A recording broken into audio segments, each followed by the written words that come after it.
వరద ప్రభావిత ప్రాంతాల్లో 10వ రోజు సహాయక చర్యలు కొనసాగుతున్నాయి. ఇవాళ విజయవాడ కలెక్టరేట్లోని సీఎం చంద్రబాబు ఉండి వరదలపై సమీక్షించనున్నారు. సాధారణ స్థితికి తెచ్చే పరిష్కారాలపై సీఎం సమీక్ష నిర్వహించనున్నారు. భారీ వర్షాలు, వరదలపై మరింత అప్రమత్తంగా ఉండాలని అధికారులకు సూచించనున్నారు. మరోవైపు బుడమేరు వరద నీటి ప్రభావం కొంతమేరకు తగ్గడంతో క్లీనింగ్ ప్రక్రియ వేగంగా కొనసాగుతోంది.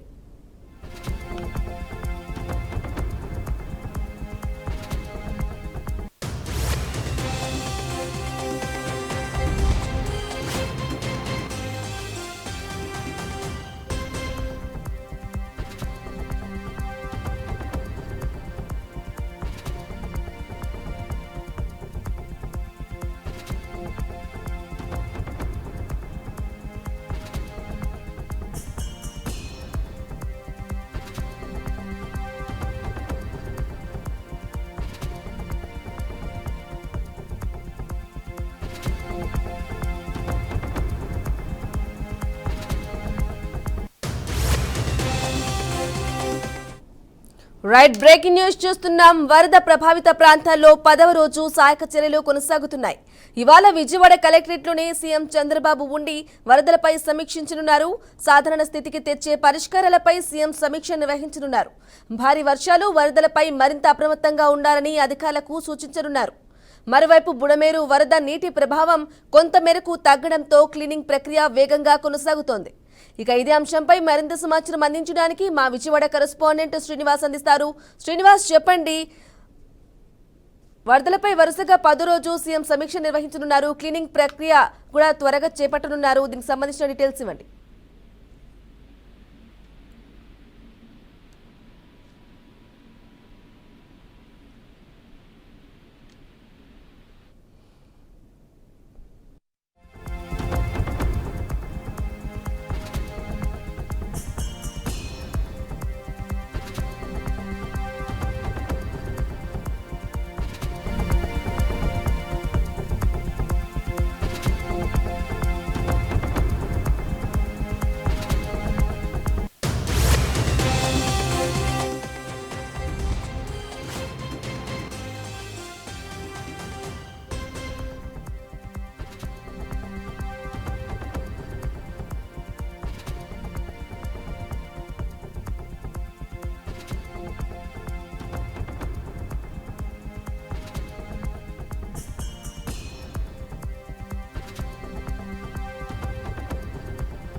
ఇక ఇదే అంశంపై మరింత సమాచారం అందించడానికి మా విజయవాడ కరెస్పాండెంట్ శ్రీనివాస్ అందిస్తారు. శ్రీనివాస్, చెప్పండి. వరదలపై సీఎం చంద్రబాబు వరుసగా 10వ రోజు సమీక్ష కొనసాగిస్తున్నారు. అలాగే నీటి ప్రవాహం తగ్గడంతో క్లీనింగ్ ప్రక్రియ కూడా త్వరగా పూర్తి చేయాలని ఏర్పాటు చేస్తున్నారు. దీనికి సంబంధించిన డీటెయిల్స్ ఇవ్వండి. చంద్రబాబు నాయుడు ముఖ్యమంత్రిగా తన విజనరీ ఏంటనేది ప్రూవ్ చేస్తున్నాడని చెప్పని ప్రచారం మరోసారి జోరందుకుంది.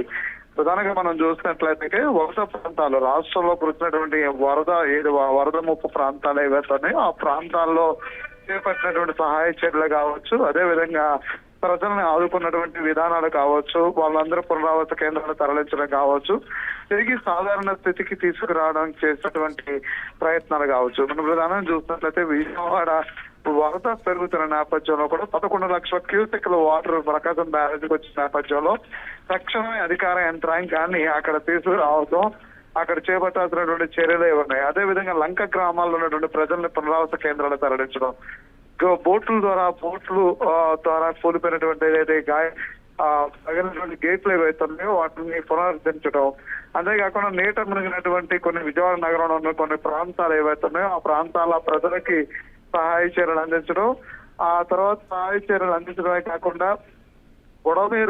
ప్రధానంగా బుడమేరు ముప్పు వల్ల జరిగినటువంటి నష్టాన్ని పూడ్చే క్రమంలో గండ్లం పూడ్చడమే కాకుండా బుడమేరు కట్టలను కూడా హైట్ చేయడం, అంతేకాకుండా బుడమేరు నిర్వాసితులు ఎవరైతే ఉన్నారో, బుడమేరు పరివాహక ప్రాంత ప్రజలు ఎవరైతే ఉన్నారో వాళ్ళందరినీ పెద్ద ఎత్తున ఆదుకోవటం, పునరావాస కేంద్రాలకు తరలించడం, ఇవన్నిటి కూడా సక్సెస్ఫుల్ గా ముందుకు తీసుకెళ్లారని చెప్పుకుంటున్నారు.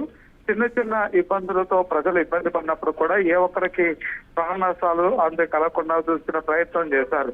అంతేకాకుండా ఏదైతే దీనికి సంబంధించి కిసాన్ ఏదైతే ఆర్థిక సహాయం ఏదైతే ఉందో అది అందించే దాంట్లో కూడా ఎప్పటికప్పుడే రివ్యూస్ నిర్వహించడం, ప్రజల్ని ఆదుకునే దాంట్లో వాళ్ళు ఎక్కడా కూడా ఇబ్బంది పడకుండా విధంగా సాధారణ ప్రజలు ఇబ్బంది పడకుండా ఉండేందుకు కూడా. అందుకని గత సంవత్సరం ఆయన అరెస్ట్ అయిన నేపథ్యంలో కూడా ప్రజలు ఆయనకి అండగా ఎలా అదే స్థాయిలో నేను అదే రీతికి అండగా నిలబడుతున్న బాధ్యత నాకు ఉందంటూ కూడా 10 రోజులుగా ఆ ఏదైతే వరద ముప్పు ప్రాంతాలు ఏవైతే ఉన్నాయో ఆ ప్రాంతాల్లో పర్యటించడం, అక్కడ ఉండటం, ప్రధానంగా విజయవాడ కలెక్టర్ క్యాంప్ కార్యాలయంలోనే 10 రోజులు ఉండటం, అర్ధరాత్రి 1 గంట 2 వరకు కూడా రివ్యూ నిర్వహించడం, ఎప్పటికప్పుడే మీడియా సమావేశాలు నిర్వహించి మీడియా సమావేశాల ద్వారా ప్రజలకి సమాచారాన్ని అందించడం, ఇవన్నీ కూడా సక్సెస్ఫుల్ గా ముందు తీసుకెళ్లారు. అయితే 10వ రోజు కూడా రివ్యూ నిర్వహిస్తున్నారు. పూర్తి స్థాయిలో జరిగినటువంటి నగరం కాకుండా రాష్ట్ర వ్యాప్తంగా కురిసినటువంటి వరద వర్షాలు ఎక్కడైతే ఉన్నాయో అక్కడ పూర్తి స్థాయిలో ప్రజలు ఇప్పుడు ఆ వరద ప్రాంతాల నుంచి బయటకు వస్తున్నారు. వాళ్ళందరికీ అందించే సహాయ చర్యలకు సంబంధించిన అంశాలు ఇవన్నింటినీ కూడా రివ్యూ నిర్వహిస్తున్నారు. రివ్యూ నిర్వహించిన ద్వారా జరిగినటువంటి నష్టం గురించి కూడా రివ్యూలో చర్చించే అవకాశం ఉంది. ప్రతిపాదనని కూడా ప్రగతి కేంద్రానికి పంపించే అవకాశం కూడా ఉంది. అలాగే శ్రీనివాస్ చెప్పండి, ముఖ్యంగా వరద ప్రాంత ప్రభావిత ప్రాంతాలు కానీ విజయవాడలో కానీ క్లీనింగ్ ప్రక్రియ ఎంతవరకు పూర్తయిందంటారు? నిన్నటి నుంచి కూడా గత కొద్ది రోజుల నుంచి కూడా క్లీనింగ్ ప్రక్రియ మొదలైంది.